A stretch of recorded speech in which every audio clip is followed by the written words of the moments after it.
We have a responsibility. An atheist to the bone had come to my Calvi once. After going on and on, he finally told me, "You know, I am an iconoclast." He believed in nothing, and yet he claimed to be an iconoclast. So I told him, "You godless fellow, how can you talk to me about being an iconoclast when you believe in nothing?" At the time of the iconoclastic controversy, some Christians fell into error through excessive zeal and went to the other extreme. But then the church resolved the issue. It was never a matter of not believing in God. He then went on to support the present situation, and then I really became angry with him. "How can the present situation be acceptable to you?" I told him. "Judges afraid to judge, indictments against criminals withdrawn because someone or another threatens them. Who is running the country? Are you comfortable with this situation? If you support such people, you're a criminal yourself. Why did you come to me? Get out of here." And I sent them away. "Geronda, aren't you afraid to speak like that?" "What is there to be afraid of? I have already dug my grave. If I had not dug my own grave, then I would."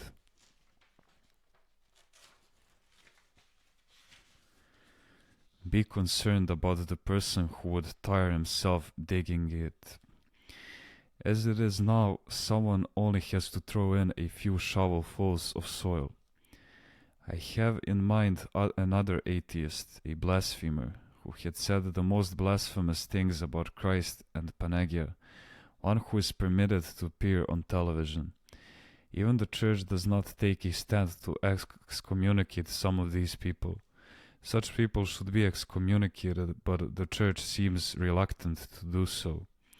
Geronda, what would be accomplished with an excommunication when these people do not believe in anything anyway? It will at least show that the church has taken a stand on that matter. Geronda, is the silence of the church an indication of approval? Yes. Someone wrote some blasphemous things about Panagia and no one spoke up. Then I told someone, "Did you see what so-and-so has written?" And he told me, "Well, what can you do with those people? You'll get soiled if you try to deal with them. They're afraid to speak up." What did he have to fear, Geronda? That people might write something about him and ridicule him in the press, and so he tolerates blasphemous things about Panagia. We want others to pull the chestnuts out of the fire so that we can have our peace of mind. This indicates a lack of love. Then man begins to act out of self-interest. This is why we see an all too familiar spirit today. Get to know so-and-so because he will then speak well of you. Be on good terms with so-and-so and he will not speak badly of you, and so forth. After all, we must not be taken for fools. We must not become victims. Another person remains indifferent and does not speak up. "I do not speak out," he says, "so that I won't be written up in the newspapers." In other words, most people are completely indifferent. For a long time, no one would write anything, but now some little effort is being made. Years ago, I had scolded someone on the holy mountain. "You are over-patriotic," he retorted. Not too long ago, he came back to find me and say, "They have destroyed everything, family, education," and I, in turn, told him, "You are over-patriotic." This whole situation has led to one bad thing and one good thing. The bad thing is that indifference has overtaken so many people who used to have something in them, but who now just say, "Who am I to solve this situation?" The good thing is that many people who are beginning to be troubled and to change for the better. Some even come to me and seek to justify a bad thing they did previously because they are now troubled by it. Geronda, are we then always to confess our faith? Discernment is needed. There are times when we should not speak out, and other times when we should confess our faith with courage. Otherwise, we will bear a responsibility for not speaking out. During these difficult years, each one of us must do whatever is humanly possible. Whatever is not humanly possible, leave it to God. This way we will have a clear conscience that we did what we could. If we do not resist these evil things, our ancestors will rise up from their graves against us. They endured so many hardships for their homeland, and what are we doing for it? Greece Orthodox Christianity, with her sacred tradition, her saints and heroes, is under attack by the Greeks themselves, and we do not speak out. It is a terrible thing.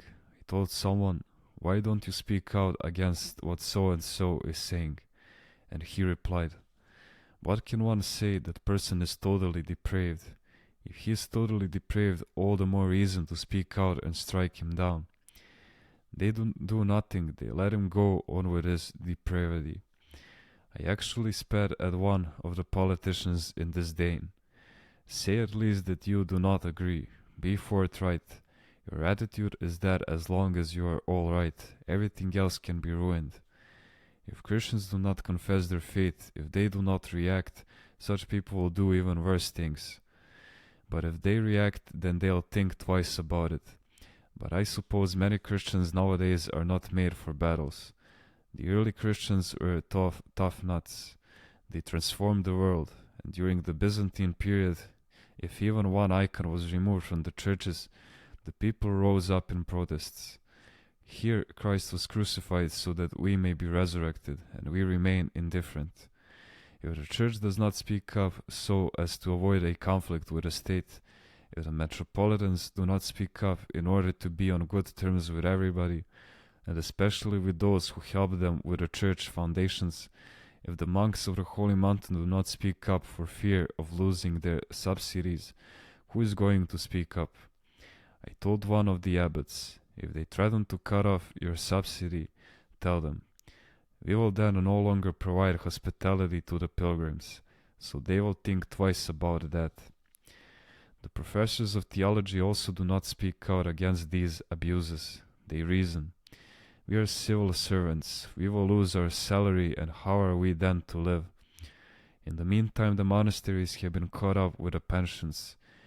Why do you suppose that I do not want to receive even the small pension from the Farmers' Insurance Fund, OGA? It is not honorable for a monk to be insured as a farmer. To be insured as an indigent, yes, I can see that, it honors the monk. But to be insured as a farmer, why? A monk has disclaimed fat pensions, abandoned the world and come to the monastery to receive a pension. We betray Christ for a mere pension. Geronda, is it acceptable for a nun who may have worked as a teacher for some years to receive her rightful pension? Well, that's all right, but let me tell you, by giving this pension where it is needed, the nun will receive a good pension from Christ.